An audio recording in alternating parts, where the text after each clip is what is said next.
ആത്മീയ പാതയിലേക്ക് വരുന്നവർ അറിഞ്ഞിരിക്കേണ്ട ഏറ്റവും പ്രധാനപ്പെട്ട കാര്യം, ആത്മീയ പാത എന്നുള്ളത് വളരെ എളുപ്പമുള്ള ഒരു പ്രക്രിയയല്ല.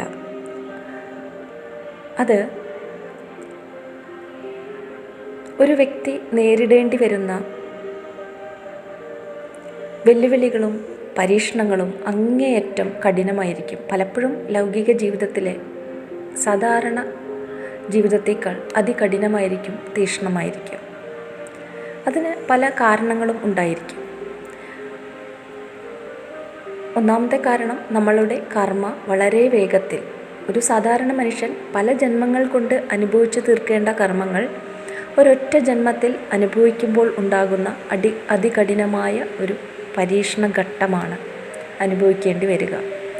അതുകൊണ്ട് സാധാരണ വ്യക്തികൾ അനുഭവിക്കുന്ന കർമ്മങ്ങളേക്കാൾ വളരെ അധികം കർമ്മങ്ങൾ ഈ ആത്മീയ പാതയിൽ വരുന്നവർക്ക് അനുഭവിക്കേണ്ടി വരുന്നു. പല രോഗങ്ങൾ, സാമ്പത്തിക തകർച്ചകൾ, പ്രിയപ്പെട്ടവരുടെ വേർപാടുകൾ, അപമാനങ്ങൾ എന്നിവ ഒന്നിനു പിറകെ ഒന്നായി വന്നുകൊണ്ടേയിരിക്കും. കുറഞ്ഞ സമയത്തിനുള്ളിൽ ആത്മീയ സാധകനെ ഈ കർമ്മങ്ങളെല്ലാം ഒരുമിച്ച് വളരെ വേഗത്തിൽ വന്നുകൊണ്ടേയിരിക്കും. ആ സമയത്ത് ആത്മീയ പാത എന്നുള്ളത് അതികഠിനമായിരിക്കും. രണ്ടാമത്, നമ്മളുടെ ഈഗോ. സാധാരണ ഈഗോയുമുണ്ട്, സ്പിരിച്വൽ ഈഗോയുമുണ്ട്. എൻ്റേത്, ഞാൻ എന്നുള്ളൊരു ഐഡൻറ്റിറ്റി, അഹംഭാവം. നമ്മുടെ മനസ്സിന് ഏറ്റവും കൂടുതൽ അറ്റാച്ച്മെൻ്റ് ഉള്ള കാര്യങ്ങളിലെയാണ് പ്രകൃതി ആദ്യം തകർക്കുക. നമ്മൾക്ക് ഏറ്റവും വേണ്ടപ്പെട്ട ആളുകളെ ആയിരിക്കും നമ്മളിൽ നിന്ന് ആദ്യം വേർപെടുത്തുക. നമ്മൾ ഏറ്റവും കൂടുതൽ മാനസികമായിട്ട് അറ്റാച്ച്മെൻ്റ് ഉള്ള വ്യക്തികളായിരിക്കും നമ്മളിൽ നിന്ന് വളരെ പെട്ടെന്ന് അകറ്റുക. നമ്മൾ ഏത് കാര്യത്തിലാണോ അഹങ്കരിക്കുന്നത്, അല്ലെങ്കിൽ എങ്ങനെയാണോ ജീവിതത്തേക്കാൾ കൂടുതൽ മുറുകെ പിടിക്കുന്നത്, അത് പണമോ പദവിയോ ബന്ധങ്ങളോ എന്തുമായിക്കൊള്ളട്ടെ, മനസ്സിനെ പൂർണ്ണമായി ശൂന്യമാക്കാൻ വേണ്ടിയുള്ള അതികഠിനമായ ഒരു പരീക്ഷണമായിരിക്കും അത്. പിന്നെ നമ്മൾ നേരിടേണ്ടി വരുന്നത് മാനസികമായ പോരാട്ടങ്ങൾ. മൂന്നാമത്തെ കാരണം, ധ്യാനവും സാധനയും കൂടുമ്പോൾ ഉപബോധ മനസ്സിൽ, സബ് കോൺഷ്യസ് മൈൻഡിൽ ഒളിഞ്ഞിരിക്കുന്ന പഴയ വാസനകൾ, ദേഷ്യം, ഭയം, കാമം, ആങ്സൈറ്റി, സംശയങ്ങൾ എന്നിവ കൂടുതൽ ശക്തിയോടെ പുറത്തേക്ക് വരാൻ തുടങ്ങും. ഞാൻ ഇത്രയും പ്രാർത്ഥിച്ചിട്ടും ധ്യാനിച്ചിട്ടും എന്തുകൊണ്ടാണ് എൻ്റെ മനസ്സ് ഇങ്ങനെ മാറുന്നത് എന്നൊക്കെ നമ്മൾ ചിന്തിക്കും. ആ സംശയം ആ ഒരു ആത്മീയ സാധകന് ലോകത്ത് എന്തിനാണ് ആത്മീയതയിലേക്ക് വന്നത് എന്ന് പോലും ചിന്തിപ്പിച്ചു പോകുന്ന തരത്തിലായിരിക്കും, അതികഠിനമായിരിക്കും. വലിയൊരു വെളിച്ചത്തിലേക്ക് കടക്കുന്നതിന് മുമ്പുള്ള അന്ധകാരമാണ് എന്നുള്ളത് തിരിച്ചറിയുന്നവർക്ക് മാത്രം അടുത്ത ഘട്ടത്തിലേക്ക് പോകാം. ഈ പരീക്ഷണങ്ങളെല്ലാം കടന്നു പോകുമ്പോഴാണ് നമ്മൾ സവികൽപ്പ സമാധി, നിർവികൽപ്പ സമാധി എന്നുള്ള തരത്തിലേക്ക് എത്തിച്ചേരുന്നത്.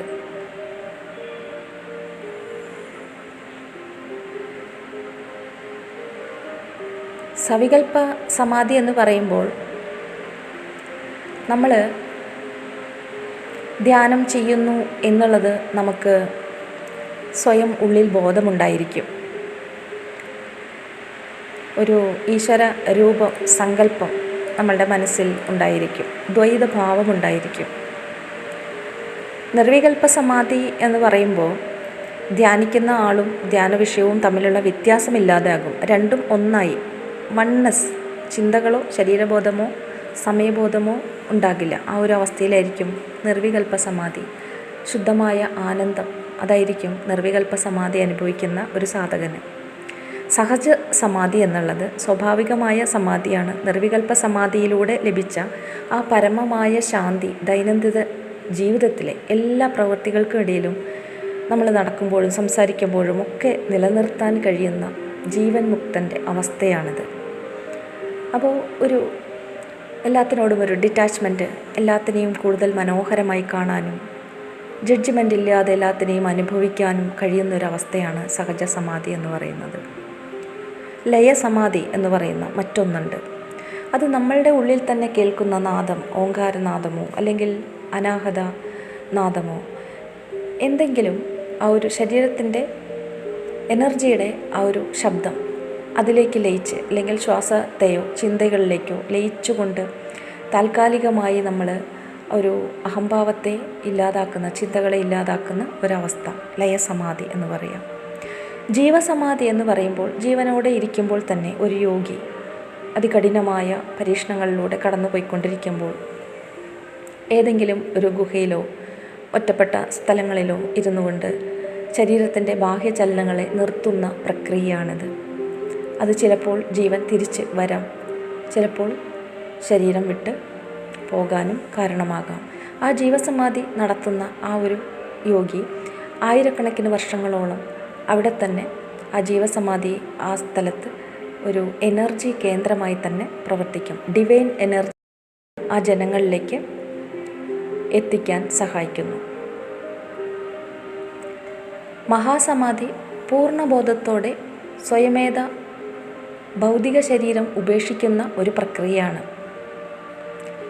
ജീവാത്മാവ് ശരീരത്തിലെ എല്ലാ ബന്ധങ്ങളിൽ നിന്നും പൂർണ്ണമായി മോചിതനായി പരമാത്മാവിൽ ലയിക്കുന്ന ആ ഒരു സന്ദർഭം.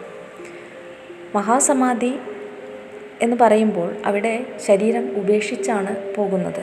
പൂർണ്ണമായി ബോധത്തോടെ സ്വന്തം ജീവൻ ശരീരത്തിൽ നിന്നും വേർപെടുത്തി പരമമായ സത്യത്തിലേക്ക് ലയിക്കുക എന്നുള്ളൊരവസ്ഥ. ആ അതേ സമാധി തന്നെയാണ് കപാലമോക്ഷം എന്നുള്ളതും. എന്നാൽ അത് സിദ്ധകലയോഗയിലൂടെ പ്രാണനെ അതിസൂക്ഷ്മ നാഡി വഴി മുകളിലേക്ക് ശിരസിൻ്റെ മുകൾ ഭാഗത്തുള്ള ബ്രഹ്മരന്ധ്രം ഭേദിച്ച് പുറത്തേക്ക് കൊണ്ടുവരുന്ന അവസ്ഥയാണ്. ഇതും മഹാസമാധിയും മഹാസമാധിയുടെ ഉന്നതമായ അവസ്ഥയാണ് കപാലമോക്ഷം എന്നുള്ളത്. ഇനി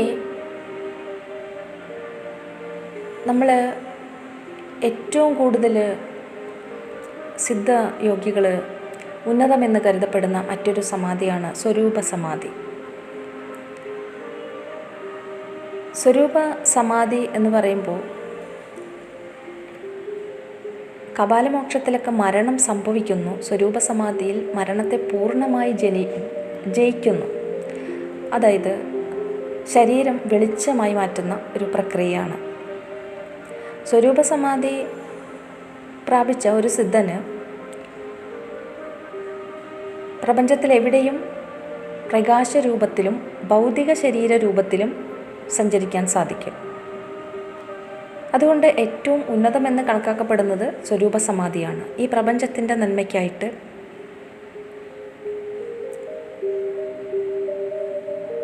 ആത്മസാക്ഷാത്കാരത്തിലേക്ക് വന്നുകൊണ്ടിരിക്കുന്ന സാധകരെ സഹായിച്ചുകൊണ്ടും ഈ പ്രപഞ്ചത്തിൻ്റെ ബാലൻസ് നിലനിർത്തുന്നതിനും പ്രവർത്തിക്കാനായിട്ട് സാധിക്കും. അപ്പോൾ ഇമ്മോർട്ടാലിറ്റിയാണ് അവിടെ നേടുന്നത്, ഈശ്വര പദവിയാണ് അവിടെ നേടുന്നത്.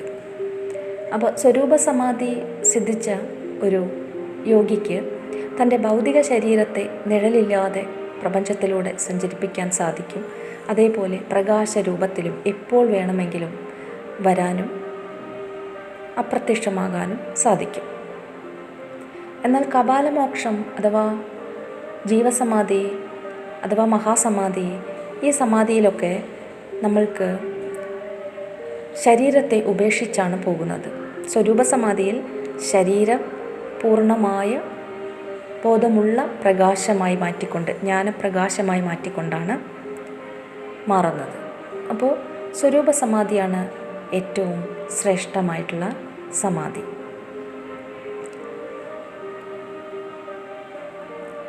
ഈ സമാധികളെല്ലാം നമ്മൾ ഏതെങ്കിലും പുസ്തകം പഠിച്ചോ അല്ലെങ്കിൽ എവിടെയെങ്കിലും കേട്ടതുകൊണ്ടോ പരീക്ഷിക്കാൻ പാടുള്ളതല്ല. ഒരു ഗുരുമുഖത്തിൽ നിന്ന് പൂർണ്ണമായി മനസ്സിലാക്കിയതിന് ശേഷം മാത്രമാണ് ഈ ഒരു അവസ്ഥയിലേക്കൊക്കെ ഒരു സാധകൻ കടക്കാൻ പാടുള്ളൂ. ഒരിക്കലും ഈ അറിവ് വെച്ചുകൊണ്ട് നമ്മൾ ഒരിക്കലും സമാധി എന്നുള്ളൊരു പരീക്ഷണത്തിലേക്ക് പ്രവേശിക്കാനേ പാടില്ല. സാധാരണ ഒരു വ്യക്തിക്ക് എത്ര ജന്മങ്ങളുണ്ടോ അത്രയും ജന്മങ്ങൾ എടുത്തുകൊണ്ട് കർമ്മങ്ങൾ പതുക്കെ സാവകാശം തീർത്തുകൊണ്ട് വരാൻ സാധിക്കുന്നതാണ്. കർമ്മങ്ങൾ എടുക്കുമ്പോൾ അത് തീർക്കാനായിട്ട് നിഷ്കാമ കർമ്മം പ്രവർത്തിക്കുകയാണ് എങ്കിൽ, ഈ പ്രപഞ്ചത്തിന് വേണ്ടിയിട്ടാണ് ഞാൻ എൻ്റെ കർമ്മങ്ങൾ ചെയ്യുന്നത് എന്നുള്ള രീതിയിൽ സ്വാർത്ഥതയില്ലാതെയാണ്, കർമ്മഫലം പ്രതീക്ഷിക്കാതെയാണ് പ്രവർത്തിക്കുന്നത് എങ്കിൽ അവൻ്റെ കർമ്മം 0 ആയി മാറുന്നു. അങ്ങനെ കർമ്മങ്ങൾ പ്രവർത്തിച്ചുകൊണ്ട് എത്ര ജന്മങ്ങൾ എടുത്തും സാവകാശം കർമ്മങ്ങളെ തീർത്തുകൊണ്ട് വരാവുന്നതാണ്. വളരെ വേഗത്തിൽ ഈ ഒരു ആത്മീയപാതയിലേക്ക് വരുമ്പോൾ സംഭവിക്കുന്നത് അതികഠിനമായ പരീക്ഷണങ്ങളിലൂടെ വളരെ വേഗത്തിൽ ഒരുപാട് ജന്മങ്ങളിലെ കർമ്മങ്ങൾ ഒരുമിച്ച് അനുഭവിച്ച് തീർക്കേണ്ടി വരും.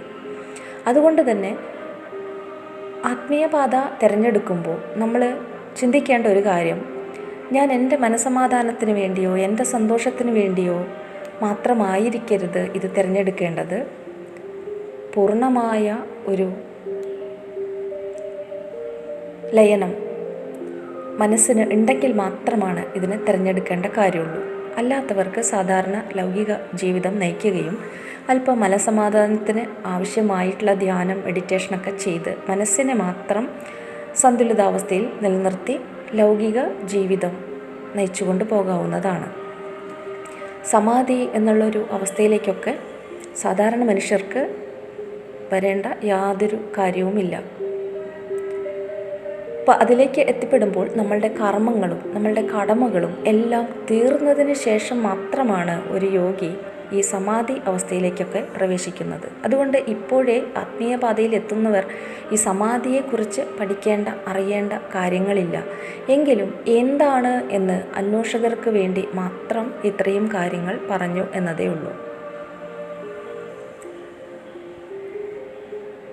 ഇപ്പോൾ ഭൗതിക ജീവിതത്തിൽ ഉന്നമനത്തിന് വേണ്ടിയോ ഭൗതിക ജീവിതത്തിൽ പ്രാരാബ്ധങ്ങൾ ഒഴിയാൻ വേണ്ടിയോ ആയിരിക്കരുത് ആത്മീയപാത തിരഞ്ഞെടുക്കേണ്ടത്.